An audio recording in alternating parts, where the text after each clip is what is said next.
Oi, gente, tudo bem com vocês? Saudades.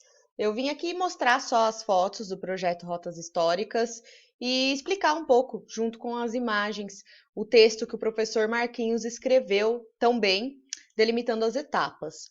A professora Maria disponibilizou um texto acadêmico, que também está aí na postagem, que explica que um projeto deve ser feito em etapas, deve ter uma avaliação contínua, etc. Todas essas coisas, então se vocês precisarem ver como monta, tal, vocês podem se referenciar tanto no texto acadêmico como na forma que nós montamos.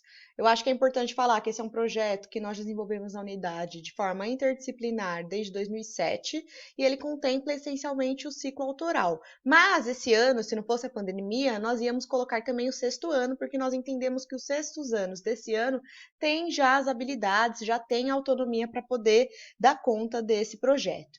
Então, o projeto ele é dividido em diversas etapas, ele tem várias fases. Em resumo, ele segue uma abordagem cronológica que contempla os períodos históricos, desde a pré-história até a contemporaneidade, e nós dividimos esse período cronológico em conteúdos para o sétimo, para o oitavo e para o nono ano. Isso faz com que o projeto seja contínuo durante todo o ciclo autoral que o aluno vai percorrer na nossa unidade. Por quê? Os temas que ele vai pesquisar no sétimo ano, ele não vai pesquisar no oitavo nem no nono, eles são diferentes. Então, o ideal mesmo é que o aluno percorra toda a cronologia e comece então no sétimo ano.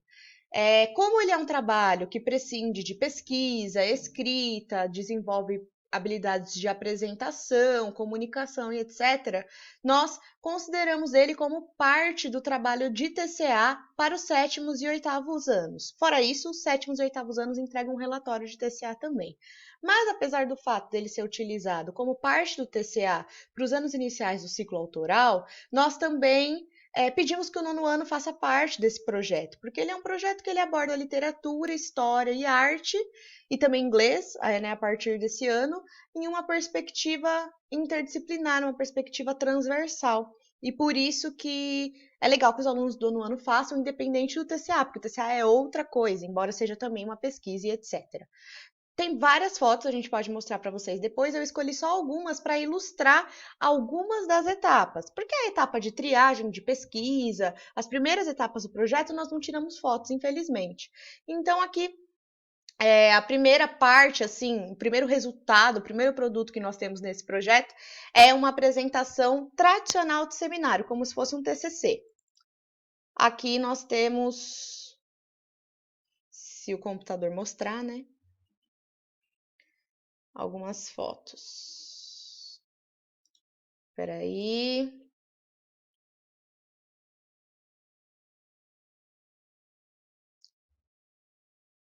Enquanto isso, eu vou falando, tá? Uma coisa que é importante nós pensarmos, tanto para metodologias ativas, como para os. Sejam as metodologias ativas resultado de tecnologia ou não, porque tem como nós adaptarmos para um contexto não tecnológico, é importante nós entendermos que essas metodologias ativas, elas são importantes instrumentos de inclusão, porque como os projetos eles trabalham com diversas habilidades, não só a leitura e escrita, mas a expressão corporal, expressão oral, criatividade e também a questão do fazer, né, artístico, as habilidades manuais, então nós conseguimos atingir um grande número de alunos, ou em todas as etapas, ou pelo menos em uma delas. Essa imagem aqui mostra, né, nós lá na sala de vídeo fazendo a apresentação de seminário. Aqui o grupo do Rodrigo, que nós sabemos que é um aluno nosso que tem paralisia cerebral, e ele participou, foi lá na frente com o caderno dele, a Natália auxiliou, disse o que ele deveria falar, etc. Mas ele ficou muito feliz de estar participando da apresentação.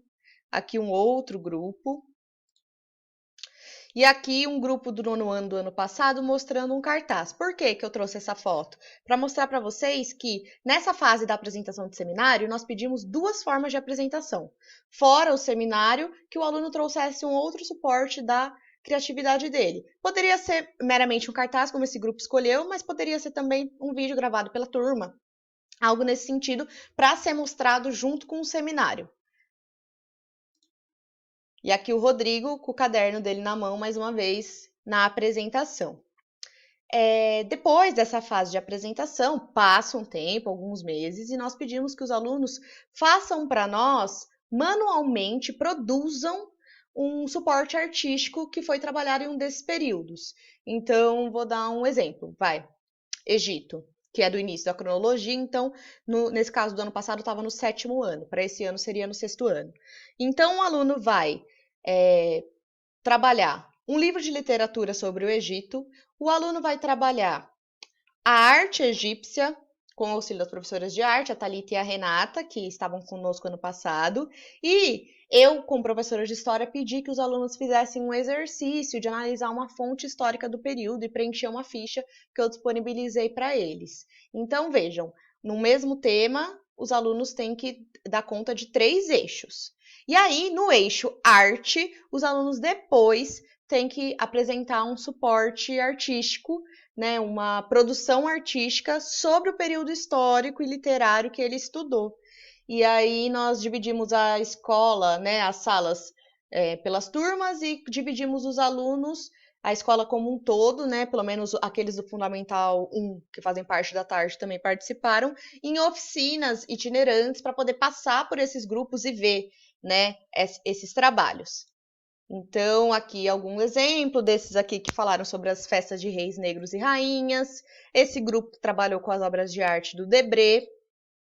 Este grupo que estava com a Idade Média, então eles fizeram essa releitura dos vitrais das catedrais.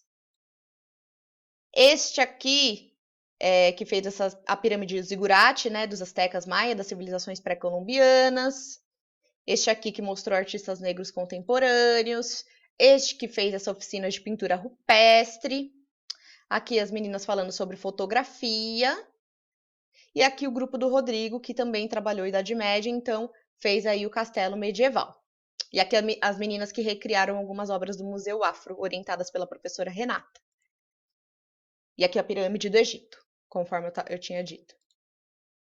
Essa eu trouxe para mostrar a professora Thalita ajudando, que é ela que idealizou essa questão da caverna rupestre.